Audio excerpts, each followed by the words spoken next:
Welcome back in GD maths. आज हम आपको क्लास 12th का chapter 1 relation and function question exercise 1.1 question number 12 इसका जो है क्वेश्चन आप सॉल्व करके बताएंगे।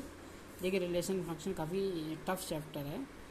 तो क्वेश्चन नंबर 12 में क्या करना है कि show that the relation R defined in the set A of all triangles of as R equal to T1 T2 T1 is similar to T2 is equivalent relation. ये बताना है कि इक्विवेलेंट रिलेशन है, ठीक है। अच्छा, फिर ये कंसीडर करके दिया हुआ है, ये भी बताना है आगे पार्ट, ये तो बात की बात है।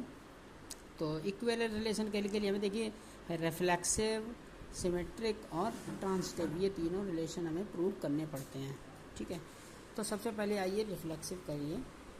तो सबसे पहले तो ये देखो सॉल्यूशन में इसके कि जो रिलेशन है आर, वो क्या रिलेशन दे रखा है T1 T2 such that T1 is similar to T2, ठीक है, ये दे रखा है। तो सबसे पहले फॉर रिफ्लेक्सिव करना है पहले, ठीक है।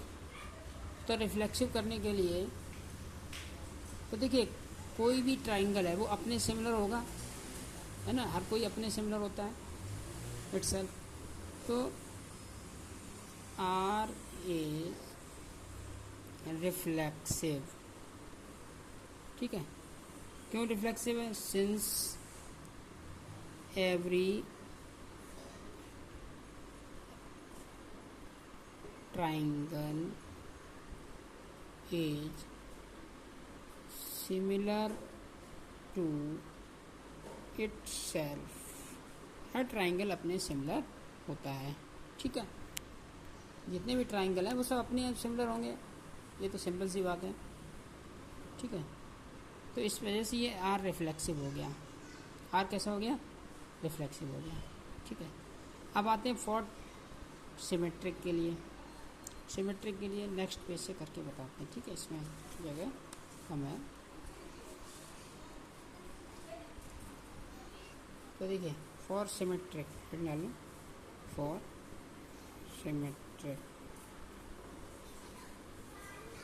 तो देखिए सिमेट्रिक में मान लिया हमने, ये मान लिया कि if T1 T2 belongs to R, इसका मतलब क्या हो गया? This implies T1 similar to T2, similar to T2। T1 T2 belongs to R means T1 जो है T2 के सिमिलर है, यही तो रिलेशन दे रखा है इसमें, ठीक है, ओके। तो इसको हम ये भी कह सकते हैं कि T2 is similar to T1। अगर T1 T2 के सिमिलर है तो T2 T1 के सिमिलर होगा, ये भी बोल सकते हैं। तो इसका मतलब क्या हो गया कि T2 T1 belongs to R, ठीक हो जाएगा। तो T1 T2 belongs to R, T2 T1 belongs to R, ठीक है। देयरफॉर आर इज, तो जो रिलेशन कैसा हो गया? Symmetric.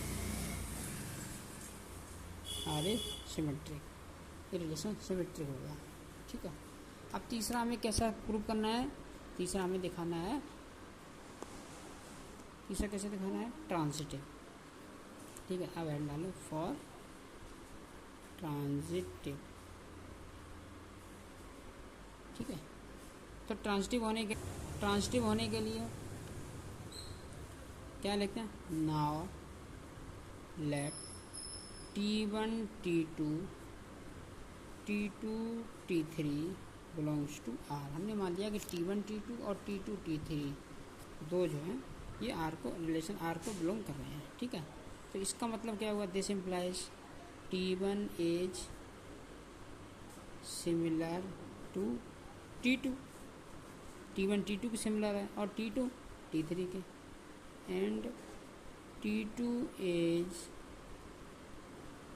Similar to T3। T1 T2 के सिमिलर है, T2 T3 के सिमिलर। अब आप सिंपली देखिए T1 T2 के सिमिलर है और T2 T3 के, तो T1 T3 के सिमिलर हो गया। This implies T1 is similar to T3। तो जब T1 T3 के सिमिलर हो गया तो इसका मतलब क्या होगा कि T1 T3 belongs to R, T1 T3 R को बिलोंग कर रहे हैं, क्योंकि जब T1 T2 R को बिलोंग कर रहे हैं, क्योंकि T1 और तो T1 T2 सिमिलर है, यहाँ पे T1 T3 सिमिलर है, तो T1 T3 R को बिलोंग करेंगे, रिलेशन R को बिलोंग करेंगे। तो इसका मतलब क्या होगा, देयरफॉर R इज, यानी ये रिलेशन कैसा हो गया, ट्रांजिटिव। यानी जब A B को बिलोंग करे, B C को बिलोंग करे और A C को बिलोंग करे तो ये ट्रांजिटिव हो गया, ठीक है। यानी दोस्त का दोस्त तुम्हारा भी दोस्त, तो R इज ट्रांजिटिव। तो देखिए रिफ्लेक्सिव भी हो गया, सिमेट्रिक भी हो गया और ट्रांजिटिव भी हो गया। Hence R is an equivalence relation. देखिए क्वेश्चन में ये बताना था कि इक्विवेलेंस रिलेशन है या नहीं है ना, वेरीफाई करना था, प्रूव करना था, इक्विवेलेंट रिलेशन शो करना था। तो इक्विवेलेंट रिलेशन के लिए हमें रिफ्लेक्सिव, सिमेट्रिक और ट्रांजिटिव करना था, तो हमने सब कर दिए, रिफ्लेक्सिव भी कर दिया, सिमेट्रिक भी कर दिया और ट्रांजिटिव भी कर दिया, ठीक है। अब इसका आगे का पार्ट आपको सॉल्व करके बताते हैं। देखिए आगे पार्ट में क्या करना था कि ये बताना था कि कंसीडर 3 राइट एंगल्स ट्राइंगल हैं, T1 की जो साइड्स हैं वो 3, 4, 5 हैं, ठीक है। 3, 4, 5 ये T1 की साइड्स हैं। T2 की साइड्स हैं 5, 12 और 13, ठीक है। और T3 जो तीसरा ट्राइंगल है उसकी साइड्स हैं 6, 8, 10। तो हमें ये बताना है कि ये जो ट्राइंगल हैं इनमें कौन से सिमिलर हैं और कौन T1, T2, 3 कौन एक दूसरे को रिलेट कर रहे हैं, ठीक है। तो देखिए यहाँ पे एक सिंपल सा देखिए कि सिंपली देखिए कि जो रिलेशन आ रहा है, जैसे ये देखिए ये 3 है और ये 5 है, इनमें कोई रिलेशन नहीं रहा 3 और 6 का, और ये 4 और 8 का, और 5 और 10 का बन रहा है, जबकि 3, 5 का नहीं बन रहा है। 4, 12 का, मान लो 3, 5 का अगर बन भी जाए तो 4 और 12 का बन रहा है, 3, 5 या 15 और 4, 3 या 12, तो कोई इसमें रेशियो सेम नहीं आ रहा, ठीक है। सिर्फ तो रेशियो सेम किस किस का आ रहा है, तो हम देखा जाएगा तो वी ऑब्जर्व दैट, क्या ऑब्जर्व किया हमने कि 3/6 इक्वल टू आपका आ रहा था 4/3/6 आ रहा है, 4/8 आ रहा है और 5/10 आ रहा है। देखिए 3 1 जा 3, 3 2 जा 6, 4 1 जा 4, 4 2 जा 8, 5 1 जा 5, 5 2 जा 10। तो रिलेशन सबका रेशियो 1:2 आया ना। तो आपको मालूम है ना कि सिमिलर ट्राइंगल में आपने क्लास 10 में पढ़ा सिमिलर ट्राइंगल चैप्टर में कि उनका जो रेशियो होता है वो सेम होता है, proportion, they are in the same proportion, okay. तो यहाँ पे 1/2 रेशियो सेम है। इसका मतलब कौन कौन सा ट्राइंगल सिमिलरिटी कर रहा है, ट्राइंगल ये T1 वाला और T2 वाला नहीं कर रहा है, T3 वाला, T1 और T3 रिलेट कर रहा है, ठीक है, ओके।